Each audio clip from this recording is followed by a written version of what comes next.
Hi sir, ನಮಸ್ತೆ. ಅದೇ ನಮ್ಮ ಬಾಸ್ ಮೋಟೋ ಝೋನ್ ಅಲ್ಲಿ ಬಂದಿದ್ದೀರಾ, ಕಾರ್ ನೋಡಿದ್ದೀರಾ? ಸೊ ಹೆಂಗ್ ಅನಿಸ್ತಿದೆ ಎಕ್ಸ್ಪೀರಿಯನ್ಸ್? ನಮ್ಮ ಸ್ಟಾಫ್ ಸರ್ವೆ ವರ್ಕಿಂಗ್ ಇರ್ಬೋದು, ಇಲ್ಲೆಲ್ಲ ಹೆಂಗಿರ್ಬೋದು ಎಕ್ಸ್ಪೀರಿಯನ್ಸ್?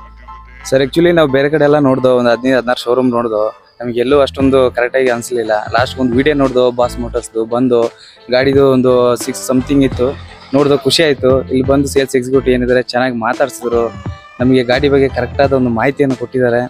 ಸೊ ಅದೇ ಪ್ರಕಾರ ಇವತ್ತು ಗಾಡಿನ ತಗೊಂಡೋಗ್ತಿದ್ವಿ. ನೋಡ್ಬೋದು, ಇವಾಗ ಗಾಡಿ ನೀಟಾಗಿದೆ, ಏನು ತೊಂದರೆ ಇಲ್ಲ, ನಮಗೆ ಎಲ್ಲನೂ ಚೆನ್ನಾಗಿದೆ.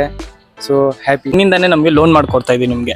ಸೊ ಎಲ್ಲ ಬೇರೆ ಕಡೆ ಎಲ್ಲೂ ನಿಮ್ಗೆ ಮಾಡ್ಕೊಡ್ತಾ ಇಲ್ಲ. ನಮ್ಮ ಬಾಸ್ ಮೋಟೋ ಝೋನಲ್ಲಿ ಪರ್ಟಿಕ್ಯುಲರ್ ಆಗಿ ಎಲ್ಲ ಗಾಡಿಗೂ 2010 ಇಂದ ನಾವು ಮಾಡ್ಕೊಡ್ತಾ ಇದೀವಿ. ಸೊ ನಿಮ್ಗೆ ಲೋನ್ ಅನುಭವ ಹೆಂಗಿದೆ ಸರ್? ಸರ್ ಯಾಕಂದರೆ ನಾವು ಲೋನ್ ಬೇರೆ ಕಡೆ ಎಲ್ಲ ಕೇಳಿದ್ವು, ಯಾರು ಕೂಡ ಮಾಡಲ್ಲ ಅಂತಲೇ ಹೇಳಿದ್ರು. ಬಟ್ ನೀವು ಅದನ್ನು ತಗೊಂಡು ಪರ್ಟಿಕ್ಯುಲರ್ ತಗೊಂಡು ಪರ್ಸನಲಾಗಿ ತಗೊಂಡು ನಮ್ಗೆ ಮಾಡಿಕೊಟ್ಟಿದ್ದೀರಾ.